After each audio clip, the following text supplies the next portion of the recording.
Bienvenue à tous les amis dans ce nouvel épisode de Planète Ingé, le premier podcast qui donne enfin aux ingénieurs une place de choix dans le brouhaha des médias pour vous permettre de comprendre l'actualité et ses enjeux grâce à ceux qui agissent, construisent, innovent et font bouger les lignes au cœur de notre société en pleine transformation. Ce podcast est entièrement coproduit avec vous, ses auditeurs, avec pour objectif de le faire grandir sans qu'il ait besoin de faire appel à de la publicité pour continuer d'exister. Alors si vous aimez l'émission et que vous souhaitez aider Planète Ingé, vous pouvez faire un don direct sur la page Tipeee de l'émission qui se trouve à l'adresse soutenir.planeteinger.fr. L'argent récolté sert à payer les charges de l'émission, la publicité pour le faire connaître, mais aussi l'équipement et les déplacements pour plus de super interviews sur le terrain.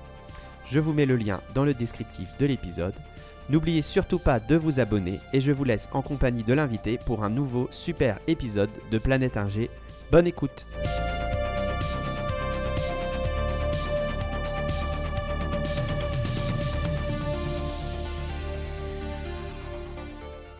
Bonjour à tous, bienvenue dans ce nouvel épisode de Planète Ingé. Aujourd'hui, j'ai l'immense plaisir de recevoir Bettina Hortal. Bonjour Bettina, comment ça va?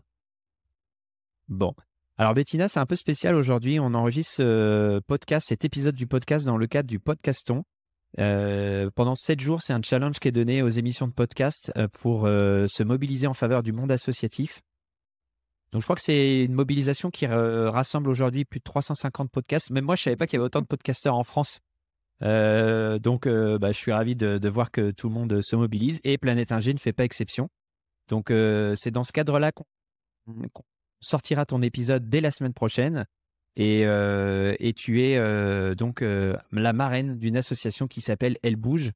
Peut-être que tu peux nous en dire quelques mots en 30 secondes et après on démarre l'épisode. Enchantée. Donc, moi, je m'appelle Bettina. Alors, j'ai 50 ans. Je suis mariée à un ingénieur qui exerce dans l'automobile. Et je suis mère de 2 jeunes, un jeune garçon de 21 ans et une jeune fille de 18 ans.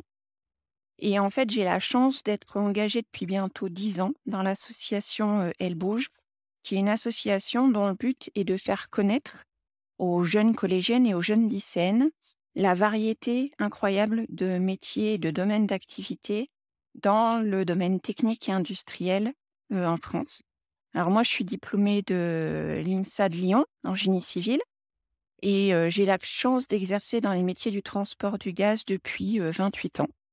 Et aujourd'hui, donc, je travaille chez GRT Gaz, qui est une filiale d'Engie, qui est le premier transporteur européen de gaz.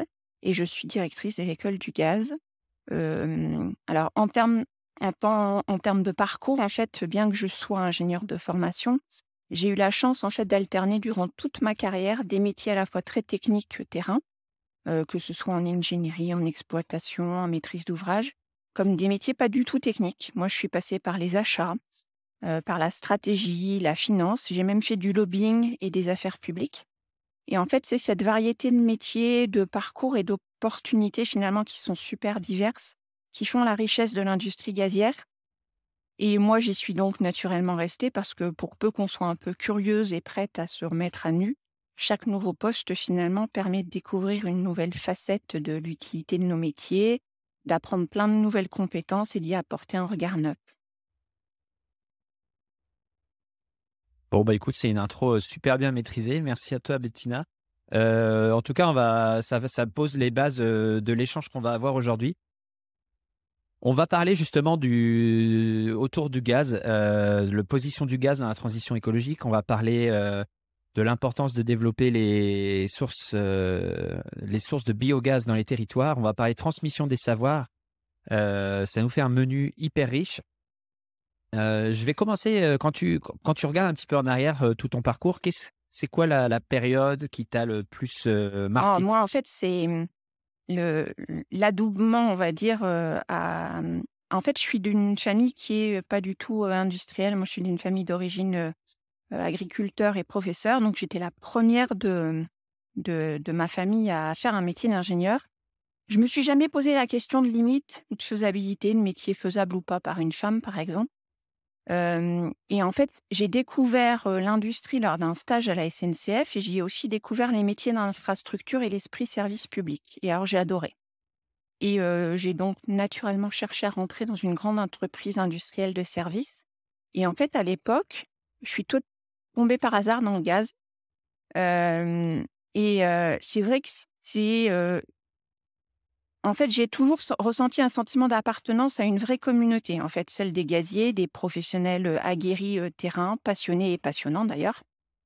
Celle de l'engagement aussi d'un collectif, quel que soit le niveau, c'est-à-dire exécution, maîtrise, cadre, au service de toutes nos parties prenantes et de nos clients. Et en fait, c'est vraiment l'incarnation de cet esprit service public, malgré, on va dire, les 28 dernières années. On a changé de nom, on a été fusionnés, on a eu des plans de transformation et en fait, cette continuité d'engagement sincère, pour le service public et aujourd'hui pour la transition énergétique, donc en fait, hem, quand on y regarde de plus près, on a moi, j'ai un domaine d'activité où après la première et la deuxième révolution gazière qu'on a, vécue au siècle dernier, on est, pleinement engagé dans un nouvel objectif avec une volonté, finalement assez solide et une confiance à toute épreuve, qu'on a une place et que le gaz reste, on va dire, un atout pour la France. Aujourd'hui, on entame juste une troisième révolution technologique. Notre ambition, c'est de remplacer finalement 100 du gaz fossile importé, heu, par 100 de gaz renouvelable, alors ce qu'on appelle les gaz verts, produits localement sur tout le territoire français. On a le potentiel qui existe, on a les technologies qui sont robustes, donc il ne reste plus finalement qu'à les soutenir et à opérer cette transition tous ensemble. Ouh là, j'ai plein de questions qui me viennent. Pourquoi, on va y revenir, mais dans la transition écologique, on met souvent en avant les Mmh. énergies renouvelables intermittentes, comme étant l'Eldorado. On parle très peu, du gaz, Ouais. du gaz renouvelable, en fait. Pourquoi justement? Pourquoi ça passe toujours c'est un peu dans l'angle mort des énergies Alors, renouvelables, si on justement? regarde aujourd'hui, enfin, côté grand public, hein, tout le monde connaît la trajectoire de décarbonation française d'ici 2050 et la décision qui a été prise de viser une sortie des énergies fossiles. Alors, dans les énergies fossiles, on a le charbon, le fioul, l'essence, diesel, le gaz. En les remplaçant par un mix énergétique, quand on dit ENR, aujourd'hui, la majorité des Français pensent ENR-ELEC. Donc, le solaire, l'éolien, l'hydraulique. Ouais. Mais en fait, quand on regarde les scénarios, quels que soient les scénarios sur l'électrification massive des usages, d'ici 2050, il restera au moins 40 de la consommation française qui reposera sur d'autres énergies que les énergies élec. Et celles-là, ces énergies, elles devront aussi être toutes décarbonées d'ici 2050. Donc il ne faut pas les oublier, il faut les soutenir. Et c'est vrai qu'aujourd'hui, la bonne nouvelle, c'est qu'il existe d'autres ENR que les ENR élec. Toutes les ENR thermiques, par exemple, que sont la biomasse et les gaz renouvelables. Et en fait, ces énergies, elles ont un immense avantage, c'est qu'elles sont pilotables. Et elles sont donc aussi très facilement stockables. Contrairement aux ENR élec, qui elles sont dites intermittentes et qui sont assez difficiles, voire coûteuses à stocker. Alors pourquoi on n'en parle pas beaucoup? Parce qu'en fait, je pense que c'est lié à l'historique, on va dire, gazier. Nos ouvrages de tout temps, une fois qu'on les a eu construits, en fait, nos canalisations sont enterrées en puits. Elles sont très peu visibles d'un point de vue impact environnemental. On les oublie. Et le gazier a toujours eu cette tendance à vivons heureux, vivons cachés. Je pense que ça participe aussi au fait que on a dû manquer de pédagogie. Il y a une dizaine d'années, quand la filière gazière s'est lancée dans la R&D de ces technologies, pour basculer et remplacer tout le gaz fossile importé par des gaz renouvelables.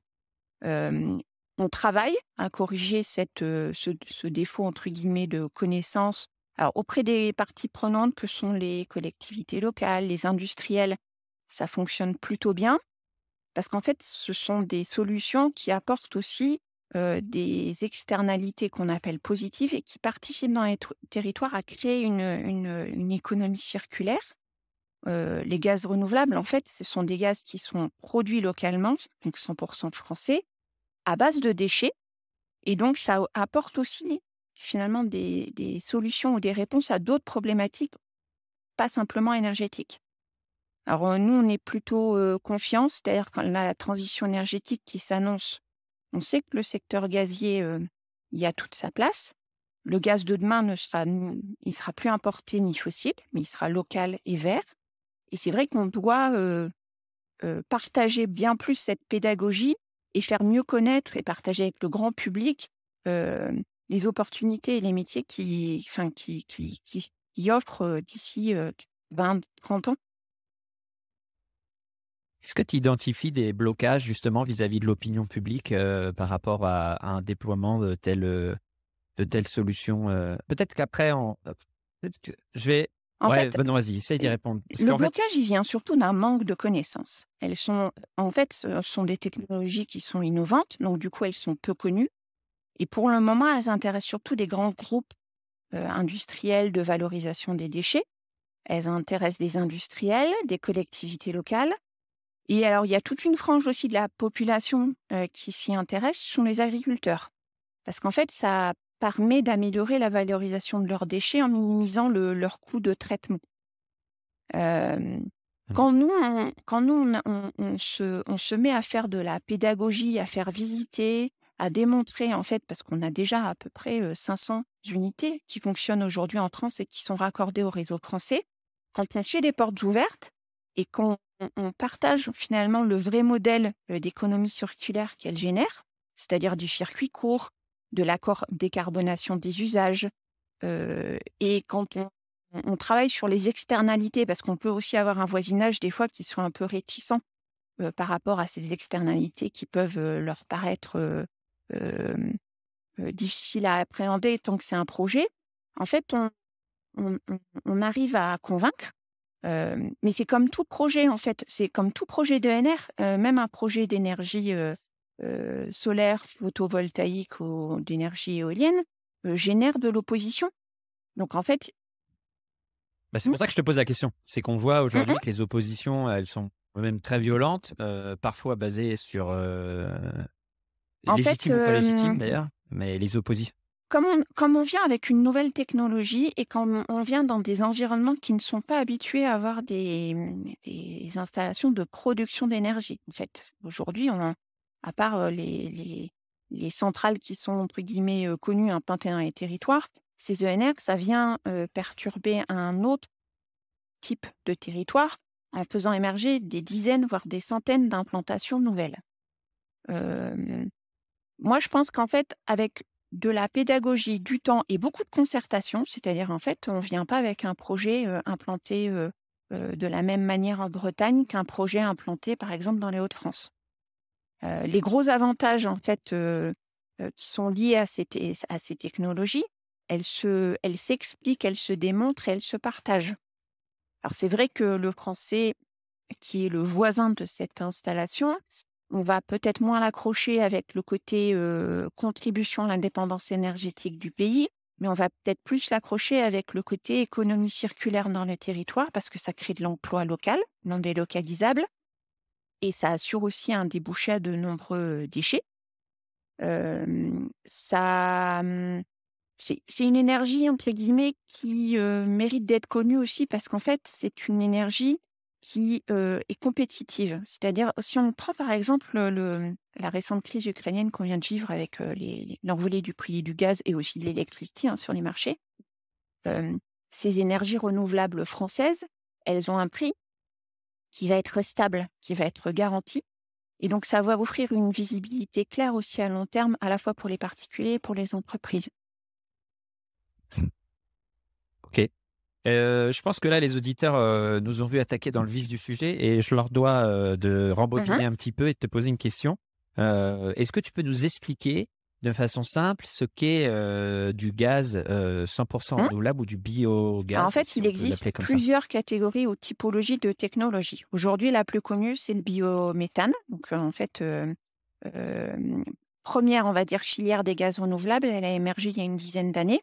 On la connaît aussi sous le titre de méthanisation. D'accord? Donc, la méthanisation, c'est quoi? C'est simple.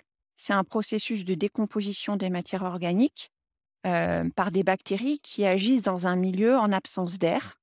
Donc, en fait, ça s'opère dans des grands digesteurs ou des méthaniseurs. On aime bien faire le parallèle avec l'estomac d'une vache. Voilà. Et ce procédé, il permet de générer un gaz renouvelable qui s'appelle du biométhane. Une fois qu'il a été traité et épuré, et on récupère aussi un compost qu'on appelle le digestat, puisqu'en fait, il y a une partie des éléments de matière organique putréfibles qu'on récupère sous format mi-liquide, mi-solide. Et alors ce digestat, il peut être utilisé comme fertilisant et remplacer en fait des engrais, chimiques. Et ce biogaz, il est totalement, on va dire, de même capacité calorifique que le CH4, hein, le méthane aujourd'hui qu'on a. Et le principe, il est assez simple. Soit on est près d'un réseau et on peut le réinjecter, donc un réseau de distribution ou de transport, soit ce biométhane, il est utilisé pour faire de l'électricité ou de la chaleur. Donc ça, c'est la première technologie, on va dire, OK. la plus courante. Et aujourd'hui, on a à peu près 500 unités de méthanisation en France, hein, qui sont raccordées au réseau. La deuxième techno de gaz renouvelable qui est en train d'émerger, c'est une technologie, elle, qui est basée à base de haute température, qui s'appelle la pyrogazéification.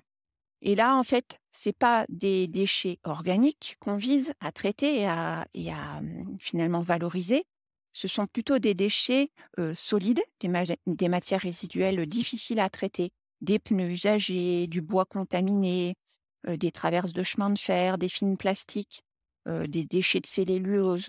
Et le principe, en fait, c'est de la gazéification de biomasse sèche, généralement sous l'effet de très haute température, et qui va conduire aussi à produire du méthane, du gaz de synthèse et un peu de CO2.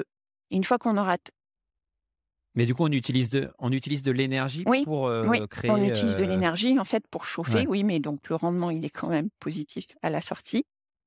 Et en Ah fait, ce d'accord, OK. procédé, c'est une ver alors il existe depuis très longtemps.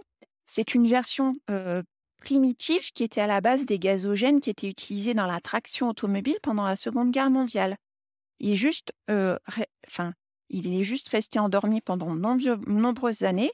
Il est actuellement en cours de développement pour produire du méthane vert. Ça permet de traiter une autre typologie de déchets. Et la troisième typologie de déchets qui est en cours, on va dire, d'expérimentation, mais ça représente une masse importante, c'est de la biomasse plutôt liquide.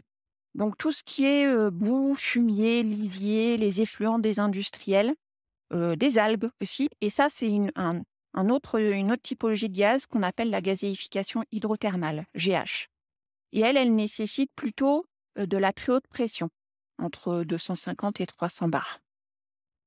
Et quand on additionne ces trois technos, OK. en Ah fait, ben, on voit bien que quelle que soit l'origine sur le territoire de la matière à traiter, ce sont des processus finalement industriels assez simples qui permettent de traiter des déchets qui aujourd'hui terminent soit en incinération sans aucune valorisation d'énergie, soit en enfouissement et qui génèrent des risques de pollution à long terme. Voilà. OK. Du coup, beh, ça c'est un bon point. Moi, la question qui me vient immédiatement à l'esprit, c'est des technologies, qui ont pas l'air très complexes. Pourquoi elles ont pas été mises en œuvre, plus rapidement au cours Parce des qu'en 10 fait, le dernières prix de années, l'énergie justement? était pas cher. C'est-à-dire que le prix du gaz Mmh. fossile était pas cher. On sort d'une ère où l'énergie, alors à tort ou à raison, hein, l'énergie était abondante, donc peu chère.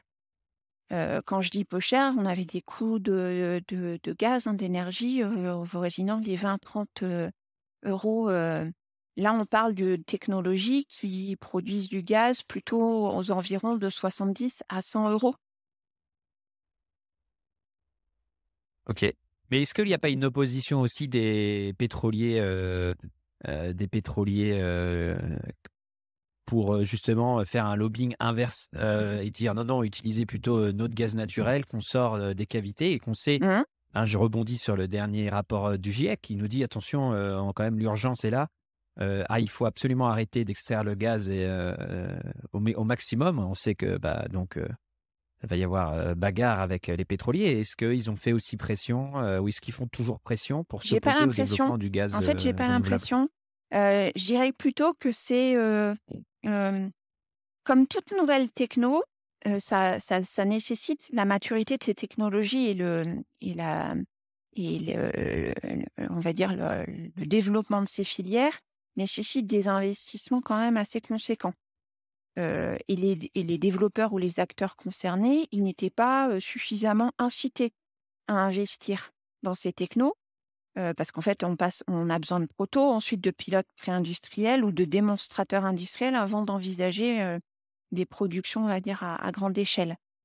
Hem, je pense que, c'est juste Aujourd'hui, on a un réveil à la fois, on va dire, écologique en termes de produire, des énergies, décarbonées, d'inciter à recycler ou à valoriser nos déchets et en fait, c'est plutôt la congruence de tous ces signaux-là qui pousse à l'émergence de ces technos maintenant.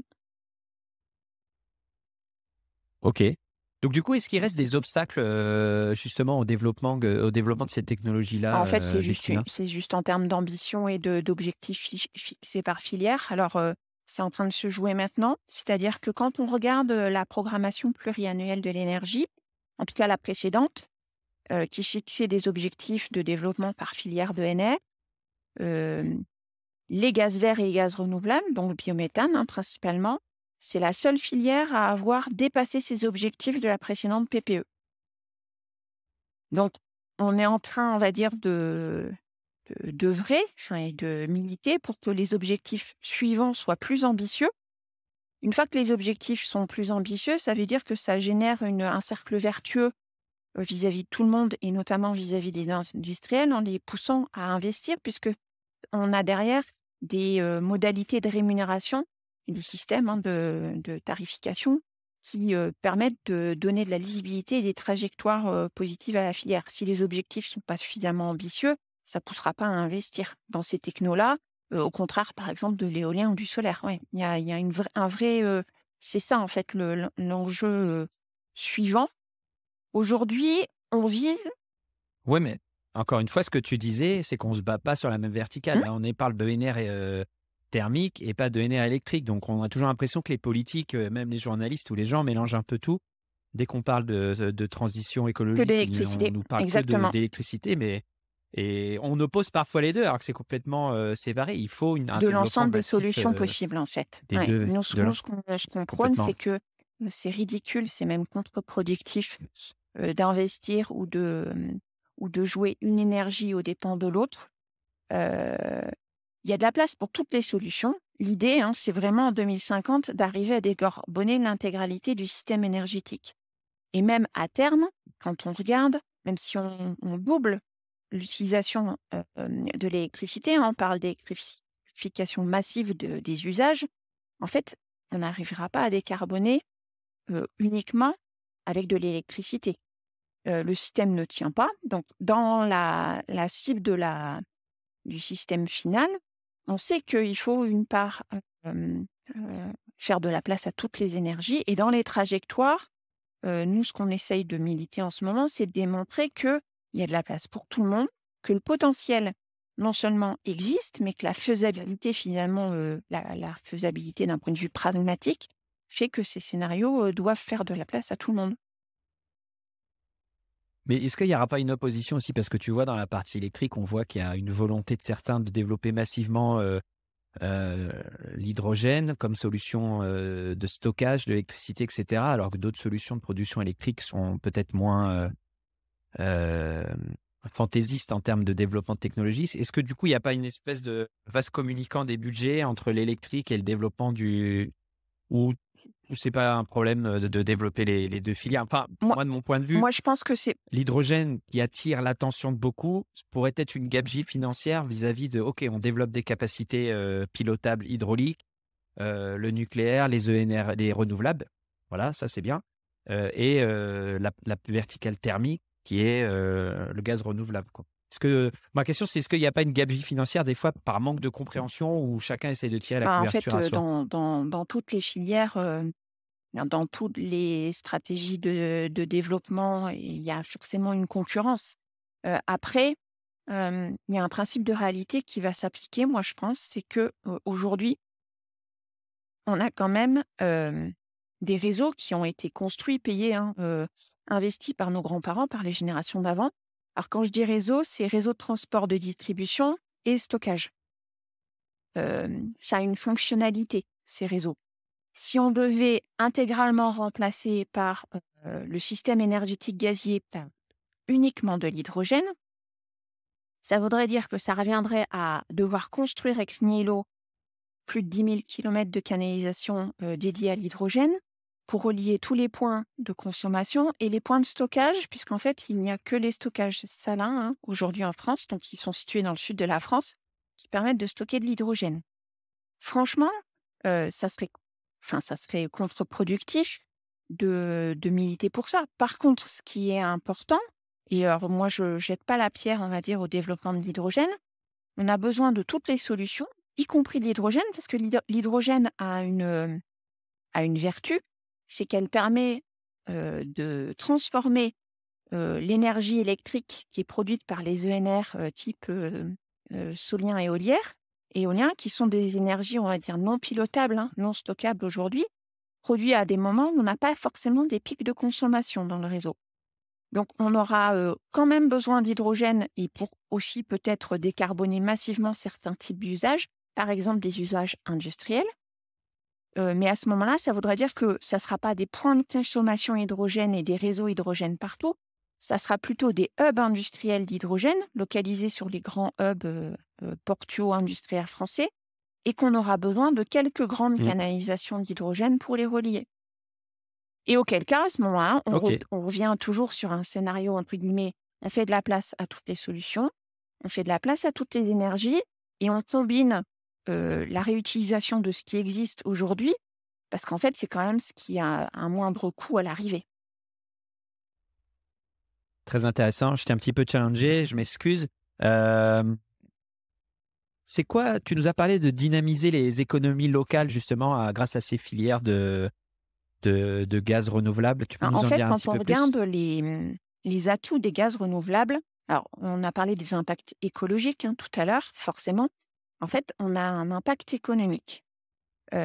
Parce qu'en fait, au-delà de créer des emplois, donc locaux. Alors, par exemple, je vais vous donner une installation de biométhane, une seule, ça génère 3 à 4 emplois supplémentaires par installation de biométhane.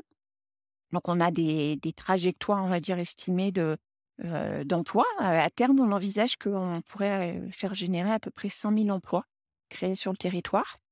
Mais ça a aussi un impact économique, c'est qu'en fait, ça pérennise des revenus locaux. Donc, en fait, ça apporte des compléments de revenus aux porteurs de projets. Donc, tout à l'heure, on parlait des exploitations agricoles. On estime que c'est de l'ordre de 15 à 20 000 euros par an de revenus par exploitation agricole. C'est pas négligeable. Ça leur fait aussi générer des économies en termes d'épandage, puisqu'en fait, du coup, ils produisent leur propre engrais naturel à la place d'acheter des engrais de synthèse. Quand on voit l'envolée du prix sur le cours des marchés, c'est un intérêt. Ouais. Et l'autre chose, c'est qu'en fait, on va aussi réduire nos importations. Si on réduit nos importations en termes d'importation de gaz fossile, on va avoir une économie en termes de milliards d'euros. Et on va participer à l'indépendance énergétique puisqu'on va réinternaliser une production durable, stockable dans nos réseaux, produite à proximité des zones de conso. Et donc, en fait, ça a vraiment, de par un ruissellement, on va dire, assez diversifié, un vrai impact local dans les territoires. Au-delà de l'impact écologique que j'ai cité tout à l'heure en termes d'atouts de ces différentes filières. Et du coup, on parle de quel horizon là pour arriver à... Tu disais l'objectif, c'est d'arriver à 100% de gaz consommé en France, de gaz renouvelable. Est-ce que c'est sur quel horizon de temps et c'est quoi la probabilité qu'on y arrive à l'heure d'aujourd'hui? Les chiffres à fin 2022. Aujourd'hui, le gaz représente à peu près 500 TWh dans la consommation d'énergie finale française. À fin 2022, les 500 installations de biométhane qui étaient raccordées au réseau permettaient une production de 9 à 10 TWh. D'accord ? En 2030, on estime, donc sous moins de 10 ans, on estime qu'on est capable d'avoir une production de gaz renouvelable qui devrait atteindre entre 50 et 60 TWh. Alors, cette première étape, elle est importante parce que c'est exactement l'équivalent des importations de gaz russe qu'on avait avant le déclenchement de la guerre en Ukraine. 17% de nos approvisionnements gaziers français, c'était du gaz russe. Donc, nous, on vise d'ici 2030 à couvrir l'intégralité, finalement, ça, c'est la première étape. Et au-delà de cette première étape en 2030, quand on examine aujourd'hui, c'est l'objet de la PPE, la capacité des gisements, des différentes technologies, que ce soit biométhane, pyrogazéification, gazéification hydrothermale et aussi l'hydrogène décarboné. La combinaison de ces quatre-là permet de décarboner l'ensemble de la part du gaz qui restera nécessaire à l'équilibre du réseau en 2050. Et aujourd'hui, on s'appuie sur un scénario qui est le scénario S3 de l'ADEME, qui estime qu'en fait, on aura besoin environ alors c'est entre 250 et 300 TWh d'énergie autre que électrique. Donc en fait, ça se fait ça, la part des gaz renouvelables. Ok, c'est intéressant parce que ça fera. Donc, on aura ton épisode qui sortira lundi, et il y aura un autre épisode que je vous encourage à écouter avec Benjamin des Voix du nucléaire qui nous a présenté le scénario de transition TWh. Et dans ce scénario, c'est super intéressant parce que on parle justement de la nécessité d'avoir des solutions de production électrique pilotables en soutien des ENRI, et le gaz renouvelable fait partie Oui, dans le des scénario sources. RTE, en fait, le gaz Et renouvelable et l'hydrogène font partie des sources qui sont nécessaires. Alors, pour faire tourner ce qu'ils appellent, eux, les CCGT, c'est-à-dire ce sont des centrales délocalisées partout en France qui permettent effectivement de passer la pointe. oui, et donc du coup, par rapport à ces scénarios-là, toi, tu as une idée si on a encore le besoin de construire des centrales. Moi, j'ai compris dans l'interview avec Benjamin, il me disait qu'on a encore besoin de construire des centrales électriques type gaz en France, qui ne sont pas encore en quantité suffisante. Je ne sais Ouais, pas je toi, suis si assez ça d'accord. te En parle. fait, ces centrales, elles ont une vertu, c'est qu'elles sont au plus proche des points de conso, d'accord? Et en fait, elles sont convertissables. Aujourd'hui, elles fonctionnent au gaz naturel, Ah oui. qui est du gaz fossile, mais elles sont convertissables sans modification, sans investissement supplémentaire, au gaz renouvelable ou à l'hydrogène ensuite. Ouais. Bon, on compte sur Monsieur Siemens ou Monsieur General Electric qui construit les turbines à gaz de les rendre compatibles. Ouais, en Elles fait, le sont déjà, c'est je crois. juste ça. C'est-à-dire qu'en Donc, fait, on a besoin d'investir dans des technos qui sont basculables. Mais quand on se garde un peu partout en Europe, hein, l'ensemble des autres pays européens font les mêmes projections et trajectoires. ok. Bon, c'est super intéressant. Je pose la question parce que j'ai vu encore passer une infographie malheureuse de Bon Pote, qui est un influenceur très célèbre sur le climat et qui rebondissait sur le rapport du GIEC en disant il ne faut plus aucune centrale à gaz. Raccourci malheureux, puisque ça n'a aucun sens avec les trajectoires de transition énergétique dont nous avons besoin justement pour décarboner. On arrive à une trentaine de minutes. Bettina, je te propose, à moins que tu aies un autre point Non, que tu voulais aborder sur par cette rapport partie-là, je à pense ce qu'on a sujet-là. on a bien élargi le sujet. Vous aimez mieux les disques ou la radio? Mais c'est du podcast, du podcast. Oui, très bien, je vois très bien. Tous les invités ont répondu présent. C'est la bonté même, la générosité. Nous sommes arrivés à un carrefour historique. Nous sommes en veine de générosité tous les deux. Qu'est-ce que cela signifie ? Le Podcaston, c'est le premier rassemblement caritatif des podcasts francophones propulsés par Altrui. Nous vous remercions de soutenir les associations qui seront mises en avant pendant cet événement. Bon, super. Et du coup, je vais te demander d'enfiler ta casquette de directrice d'école et qu'on parle un petit peu. Est-ce que les métiers du gaz, c'est encore des métiers qui attirent les jeunes Alors oui, ingénieurs? c'est des métiers qui sont pas connus. Alors, on peut pas dire mal aimés parce qu'en fait, ils sont pas connus. Et ce sont des métiers qui sont des métiers très terrain finalement, très pratiques, opérationnels. Moi, j'ai eu la chance d'être, on va dire, de faire mes classes et mes apprentissages, on va dire, sur le terrain. Un premier poste, chantier, construction de canalisation de gaz. Deuxième poste, construction de stations de compression. Quand on regarde les métiers aujourd'hui, les besoins ont certes évolué, mais en fait, on a surtout des sujets autour de l'attractivité, la montée en compétences, le professionnalisme et la transmission des savoirs. Ce sont des sujets qui sont géniaux. Et c'est vrai qu'après avoir fait des postes qui étaient un peu moins techniques ces dernières années, j'ai la chance de revenir finalement plus près des besoins métiers techniques terrain. Et quand on va dans les lycées ou dans les écoles d'ingénieurs, quand on va dans les sections professionnelles ou techniques, et qu'on parle de nos métiers et qu'on leur donne aussi du sens en termes de trajectoire en disant qu'on s'inscrit dans une révolution gazière, ça donne envie en fait aux jeunes de s'embarquer et d'y prendre part. Donc après, c'est vrai que je pense que tous les industriels aujourd'hui ont le même constat, c'est-à-dire qu'on est quand même face à une génération où les jeunes qui sortent du système scolaire sont un peu moins formés, formés techniquement, c'est-à-dire le socle technique est un peu moins solide. Et c'est vrai que du coup, ce sont les industriels qui s'emparent du sujet en se disant, finalement, on va embarquer. Alors nous, on embauche beaucoup d'alternants, par exemple. On les forme nous-mêmes pendant 1 an, pendant 2 ans. Et ensuite, du coup, on a des salariés qui sont opérationnels dans le sens où c'est vrai que ce sont des métiers spécifiques où les formations sont relativement peu nombreuses. Et du coup, on investit dans la formation chez nous.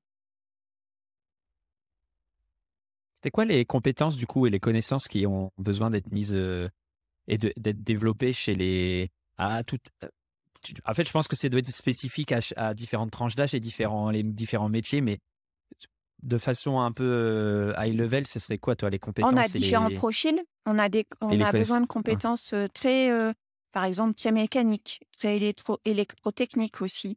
On a besoin après d'expertise très pointue. Tout ce qui est métallurgie, domaine des matériaux. Nous, on a la chance de disposer d'un centre de recherche et d'un centre d'expertise parce qu'en fait, nos canalisations, on les construit, on les maintient, on les exploite, mais on les répare aussi.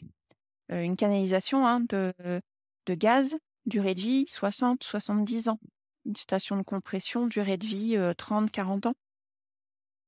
Donc, en fait, on a ce panel-là de métiers très pointus, très techniques. Puis ensuite, on a des métiers très généralistes.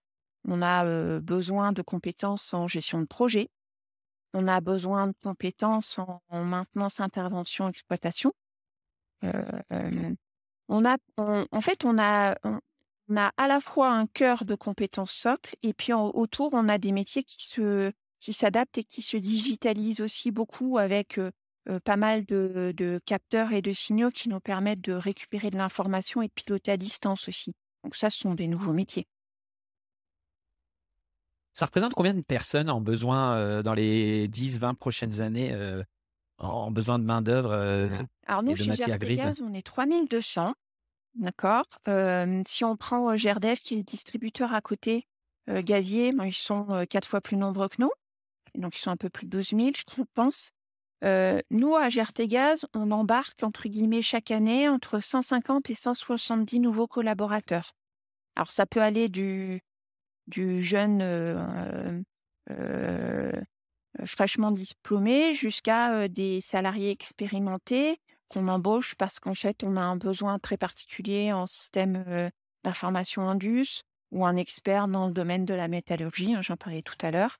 On a moitié-moitié, en fait. On recrute des jeunes diplômés, quel que soit le niveau d'école, et l'autre moitié, ce sont des salariés, alors, ou du domaine ou pas du domaine du tout, d'ailleurs. Vous êtes capable de proposer de la reconversion totale professionnelle à des personnes En fait, oui, alors, qui viennent. c'est vrai que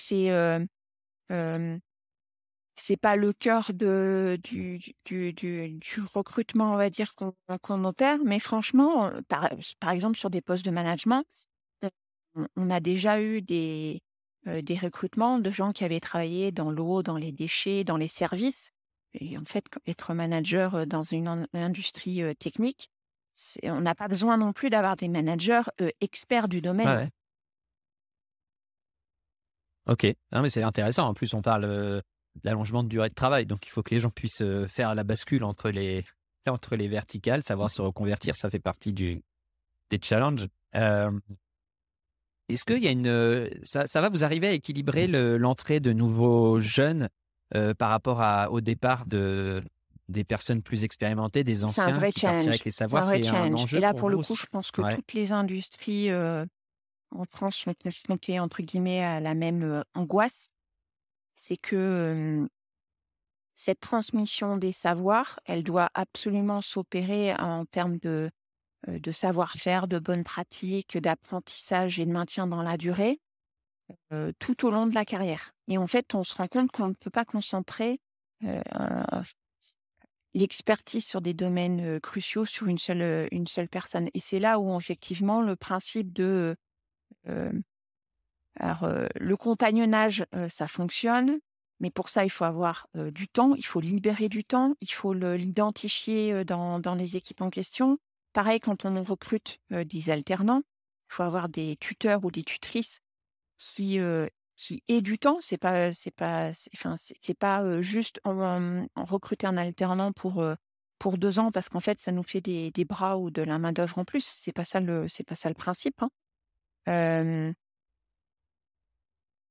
C'est vrai que on se rend compte que plein d'entreprises, mais on le voit par exemple avec nos collègues du nucléaire, replacer le professionnalisme et les compétences métiers en première ligne, c'est vraiment un objectif cœur.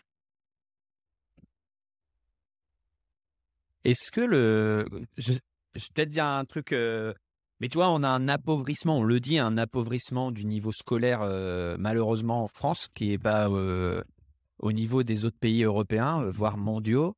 Est-ce que ça joue sur la capacité justement à renouveler, à maintenir ce niveau qualitatif des effectifs, ou en fait la filière supérieure ou même les écoles comme celle que tu diriges permettent après de rattraper un petit peu de même complètement En fait, rattraper le niveau, pardon. on subit tous une baisse de la formation technique de nos nouveaux embauchés. Que ce soit Ouais. d'ailleurs bac pro, bac techno ou école d'ingénieur, hein. Là, ça c'est véridique. Mmh. Et du coup, ça veut dire que derrière, il y a un sorte d'ajustement, il y a un investissement de départ qui est nécessaire. Alors, c'est pas pour tous les métiers, parce qu'en fait, en fonction du métier qui sera exercé, on a quand même des métiers plus généralistes, enfin, ou de management ou de gestion de projet. Mais c'est clair que, alors nous, on essaye d'investir au niveau euh, de l'accompagnement et de la formation, et on a décidé justement d'investir plus dans la formation de nos alternants ou de nos pour que, en fait, quand on les embauche, on ait déjà rehaussé un peu compenser cette baisse de niveau.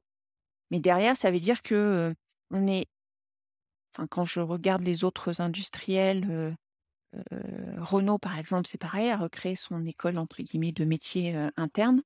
L'objectif, c'est de suppléer à ce défaut, on va dire, de niveau de formation, et du coup, d'en profiter pour moderniser et revisiter les formations existantes que nous, on délivrait en interne.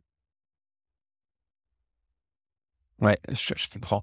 Est-ce que justement ça fait la transition vers ma question par rapport aux enjeux, aux évolutions justement technologiques qu'on voit? Ça peut être un peu l'intelligence artificielle. On voit, alors là pour le coup, au niveau scolaire, ça peut, je sais pas si ça va aider le développement du machine learning, de création de contenu, là, les prompts ChatGPT, etc. Enfin, je sais pas si tu suis un petit peu les évolutions de ça. Donc, au niveau des évolutions technologiques et les enjeux environnementaux, justement, comment vous adaptez, vous, vos formations, et comment vous adaptez pour préparer euh, à ces En à fait, ces nouveaux enjeux-là? ce qu'on va essayer de faire là dans un premier temps, c'est que la première étape, on va essayer de rebâtir, on va dire, tout un socle de volets de compétences. On a des nouvelles compétences, on a des nouveaux métiers, et donc en fait, on va essayer d'établir une grille de compétences pour tous les métiers opérationnels. Et ces grilles de compétences, elles vont indiquer pour chaque salarié ce qu'il doit savoir faire, la compétence métier, comment il doit acquérir cette compétence et comment elle doit être suivie, validée, ou comment elle va évoluer dans le temps. D'accord ? Et une fois qu'on aura ces grilles de compétences partagées, mais dans le sens les métiers aujourd'hui, opérationnels aujourd'hui, et les besoins métiers de demain, donc l'adaptation, on va dire, ça sera de passer à l'étape 2. Et sur la base de ces grilles, on va entièrement revisiter et reconstruire les formations existantes. Et là, l'idée, c'est de pas tout réinventer ou de tout internaliser ou externaliser, mais c'est de reconstruire des formations avec une ligne assez simple. Les compétences métiers d'abord, et essayer de les caler a un principe simple, ça va être faire la formation au bon moment, c'est-à-dire ni trop tôt ni trop tard par rapport à la date de mise en application de cette compétence nouvelle qui sera nécessaire. Faire une mise à jour régulière des contenus pédagogiques, comme ça on pourra adapter en fait s'ils correspondent bien aux besoins ou aux nouvelles compétences exigées. Accompagner cette montée de compétences sur la durée par le management, parce que on a besoin en fait d'embarquer les managers, même si on laisse de l'autonomie aux salariés, c'est-à-dire que c'est le manager qui va finalement planifier cette montée en compétences. Et ensuite, changer la qualité des contenus pédagogiques. Et là, pour ça, pour changer la qualité ou les modalités, on va s'appuyer effectivement sur toute une palette, entre guillemets, de nouvelles solutions. On voit bien qu'en fonction de quelqu'un qui va devoir faire une activité très terrain, on va pouvoir le diriger en fait sur 4 typologies de formation. Aujourd'hui, on fait beaucoup de la formation présentielle individualisée. Je ne sais pas si tu sais ce que c'est. En fait, c'est de la mise en situation. On est en situation de formation, situation de travail, et puis derrière, on habilite, entre guillemets, le salarié à cette situation parce qu'en fait, il aura effectué plusieurs fois, il aura été validé par un pair, un externe. Mais on pourra aussi combiner ça avec de la classe virtuelle qui nous permettra de regrouper en même temps des apprenants sur une thématique donnée, plutôt que de les faire se déplacer tous de la France entière. Ils pourront faire la formation ensemble. Alors, ce qu'il faut bien combiner, c'est on ne peut pas imaginer ce type de formation en e-learning en 100% pour le déploiement et le développement de compétences pratiques. C'est pour ça qu'il faut qu'on garde la mise en situation, la validation pratique. Ouais, bien sûr. Et puis, on peut aussi ensuite dire, par exemple, on a des formations qui se déroulent à Paris ou à Nantes, mais en revanche, en préalable à cette formation, on a toute une partie, on va dire, d'e-learning nécessaire, socle, pour pouvoir avoir des salariés, quand ils viennent en formation, concentrent l'essentiel de leur temps sur la mise en pratique, l'échange, et donc tout le socle ou la partie théorique aura été vue ou aura été au moins digérée avant. Ok, bah écoute, c'est super clair. Est-ce que tu as sur ce dernier volet apprentissage, est-ce que tu as un message à faire passer aux ingés qui nous écoutent, aux jeunes qui nous écoutent c'est quoi ton message? Qu'est-ce que tu as envie de faire passer Moi, en quelque fait, chose, je pense que ce qui est important tout au long de la formation, c'est de rester adaptable, ouvert, curieux et à la fois, on va dire, de se préparer et d'être bien préparé à son poste d'aujourd'hui, mais aussi de préparer le poste ou finalement les envies d'évolution du poste suivant. On sait aujourd'hui que les jeunes qui vont rentrer dans l'industrie, sur le marché du travail, ils vont dans leur carrière pratiquer bien plus de métiers différents que nous, la génération précédente. Et je pense que c'est un vrai atout que d'avoir des industries qui investissent dans cette formation et dans cette capacité à pouvoir changer et à faire un pas de côté et à rebondir. Enfin, en tout cas, là, on a une application concrète d'utilité d'avoir des personnes motivées pour la transition écologique, parce que là, apparemment, il y a besoin de bras et il y a besoin de matière grise. Donc, allez-y, foncez. On va parler de l'association Elle Bouge, parce que je pense que ça fait une bonne transition avec le sujet précédent. Je pense que dans ce besoin de ressources humaines, il faut aussi motiver les jeunes filles à venir travailler dans des métiers techniques. Donc, je te laisse un peu le micro libre, on va dire. Dis-nous un petit peu pourquoi ça te motive autant, cet engagement dans l'association, à quand ça remonte, ça correspond à quoi en concret, et puis pourquoi c'est important d'avoir aussi la parité dans les métiers techniques comme ça. Alors, en fait, aujourd'hui, c'est simple. On est en 2023. L'association Elle Bouge, elle a été créée en 2005. Donc, en fait, elle a fêté ses 18 ans. Elle est partie d'un constat assez simple. Quand on regarde une classe d'âge en terminale, hein, euh, que ce soit générale ou technique, hein, technologique, option scientifique, la parité existe, plus ou moins. Mais elle disparaît progressivement jusqu'à totalement s'effacer dans les études supérieures techniques et scientifiques. C'est-à-dire qu'aujourd'hui, même en 2023, hein, D'accord. mais le constat il était le même en 2005, le taux de production des filières techniques françaises, et ingénierie c'est pareil, il oscille au mieux entre 15 et 28%. Et en fait, cette association, quand elle a été créée, une fois qu'elle a fait ce constat-là, en fait, c'est juste par manque d'information, par autocensure ou par habitude sociétale que les jeunes femmes, les jeunes filles ne se dirigent pas, ou trop peu, vers les métiers techniques et vers les métiers de l'ingénierie. Alors que pourtant, ce sont des métiers qui sont très valorisés et recherchés sur le marché du travail, et que quand on écoute les entreprises, la diversité des talents au sein des entreprises, la recherche de la diversité des talents, elle passe aussi par la diversité des personnes. Et en fait, cette association est donc née en 2005 par l'impulsion, on va dire, de groupes industriels désireux de recruter davantage de femmes techniciennes ou ingénieures.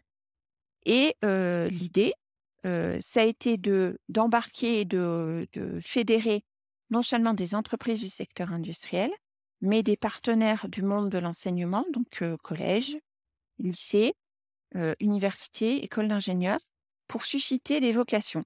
Faire connaître à la fois l'étendue de l'ensemble des métiers du technique et des domaines industriels français, et susciter des vocations grâce à un principe tout simple, c'est faire témoigner des femmes techniciennes et ingénieurs à différents stades de leur carrière, de leur parcours, directement dans des établissements scolaires. En fait, tous ces secteurs d'activité dans l'ingénierie et la technique ils sont vraiment méconnus. Pourtant, les offres d'emploi en face existent et on peut valoriser donc du coup ces parcours, ces formations en attirant des jeunes femmes à s'y engager. Donc maintenant, aujourd'hui, 18 ans après, c'est quoi l'association Elle Bouge ? En fait, c'est un formidable réseau puisqu'aujourd'hui, on est plus de 8000 marraines et relais dans toute l'industrie française. Alors, ça va de l'aéronautique à l'énergie, en passant par l'automobile, en passant par l'agroalimentaire, par l'industrie numérique. Donc, ces 8000 marraines et relais, en fait, elles appartiennent à plus de 316 entreprises qui sont partenaires et qui s'engagent aux côtés d'environ 7000 étudiantes à aller intervenir dans plus de 1400 collèges et lycées français, dont 34 à l'international. Et en fait, on arrive aujourd'hui à organiser des centaines d'événements par an qui sont alors à double sens. Soit les marraines vont témoigner dans des collèges et des lycées sous forme d'intervention en classe ou sous forme de forum métier pour partager leurs expériences.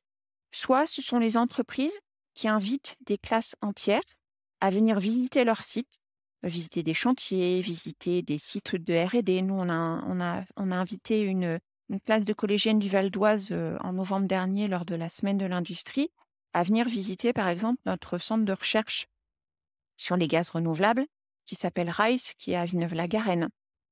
Et alors, depuis de nombreuses années, en fait, quand on regarde l'organisation de ces nombreux événements, ça suscite réellement des questions qui sont des questions personnelles qu'elles ne peuvent pas poser en fait à leurs professeurs ou à leurs parents parce qu'en fait, dans leur environnement familial et scolaire, elles n'ont pas accès à des femmes techniciennes et ingénieures. Ces questions, elles peuvent être éminemment personnelles, du style est-ce que c'est possible de faire carrière, d'avoir des métiers terrain chantier et d'avoir des enfants, de fonder une famille, des questions sur le niveau de rémunération aussi, combien ça gagne un ingénieur, combien ça gagne une ingénieure. Et en fait, on se rend compte que ça déverrouille pas mal d'idées préconçues, y compris au niveau des encadrants, c'est-à-dire les professeurs qui accompagnent ces groupes. Et ça permet tous les ans, entre guillemets, de sensibiliser des milliers de jeunes femmes qui deviendront derrière des nouvelles étudiantes et des nouvelles diplômées. Sur la durée, en fait, on commence maintenant à avoir le résultat concret de cette démarche, puisqu'on a aujourd'hui dans notre association des marraines partenaires qui sont embauchées en tant que techniciennes et ingénieurs dans les entreprises et qui sont d'anciennes collégiennes et lycéennes qui ont été happées, ou on va dire nourries par Elle Bouge, qui se sont engagées dans des études techniciennes, qui sont devenues des marraines étudiantes Elle Bouge, et qui continuent à témoigner de l'importance pour les entreprises et la société civile tout entière de diversifier ces métiers. Bon, bah écoute, c'est l'air super puissant. Est-ce qu'on peut faire quelque chose pour aider En fait, Elle Bouge, il suffit. justement? Alors, toutes les bonnes volontés sont les bienvenues. C'est assez simple. Il suffit d'aller sur le site internet d'Elle Bouge, que vous soyez une entreprise, que vous soyez une marraine volontaire, voire même une étudiante, une lycéenne qui a envie de s'investir. Les 4 niveaux d'inscription, entre guillemets, sont disponibles sur le site. Aujourd'hui, en fait, D'accord. quand on regarde, par exemple, le secteur de l'énergie chez moi, il ne compte en moyenne que 25% de femmes. Et franchement, quand on regarde d'autres secteurs industriels, on est capable d'atteindre le 50-50 visé par certaines industries.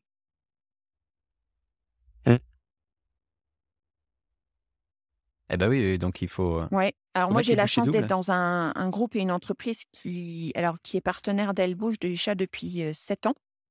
Quand on a créé le réseau Elle Bouge chez GRTgaz, il y a 7 ans, on était 4, d'accord? Aujourd'hui, on est 52 marraines, salariées, marraines et relais salariés de GRTgaz. Donc on a la chance d'avoir une entreprise qui s'engage et qui nous permet de participer à ces événements ciblés. Ça nous donne aussi du sens dans notre investissement, entre guillemets, professionnel, mais ça nous permet aussi de faire rayonner l'image de marque de notre entreprise, de parler gaz renouvelable, de parler des métiers de notre entreprise. En fait, c'est un engagement qui a à la fois du sens, mais de l'impact. C'est ça qui est aussi important. C'est de pouvoir s'y épanouir d'un point de vue engagement associatif, parce que c'est un sujet qui me tient à cœur, mais globalement, c'est aussi un sujet qui tient à cœur à nos entreprises. Et dans le domaine énergétique, en fait, le traitement égalitaire de chacun, sans distinction de sexe, les métiers, les parcours professionnels, en fait, ce n'est pas une option, c'est juste une réalité, mais elle est pas assez pratiquée. Ok. Bon. Pour conclure cet épisode, c'est quoi qu'est-ce qui te motive encore? Quels sont tes motifs d'espoir justement par rapport à Alors l'avenir? moi, je crois fondamentalement que l'avenir, il est ce qu'on en fait. C'est-à-dire qu'en fait, il est jamais écrit et tracé d'avance. J'aime bien la maxime de Saint-Exupéry à ce sujet-là. C'est vraiment l'avenir, c'est ce qu'on en fait. C'est tel qu'on le crée. Et à la fois mes prises de poste côté professionnel et à la fois mes engagements associatifs me font dire qu'en fait, il suffit juste de franchir le pas et de s'engager finalement, que ce soit en faveur de la transition énergétique, que ce soit en faveur de la parité. L'avenir, il est forcément tel qu'on le construit, qu'on y participe. Alors, petit tas de sable par petit tas de sable, ou ruisseau par ruisseau pour alimenter les rivières. Plus globalement, quand je vois en fait les jeunes générations, là où je suis assez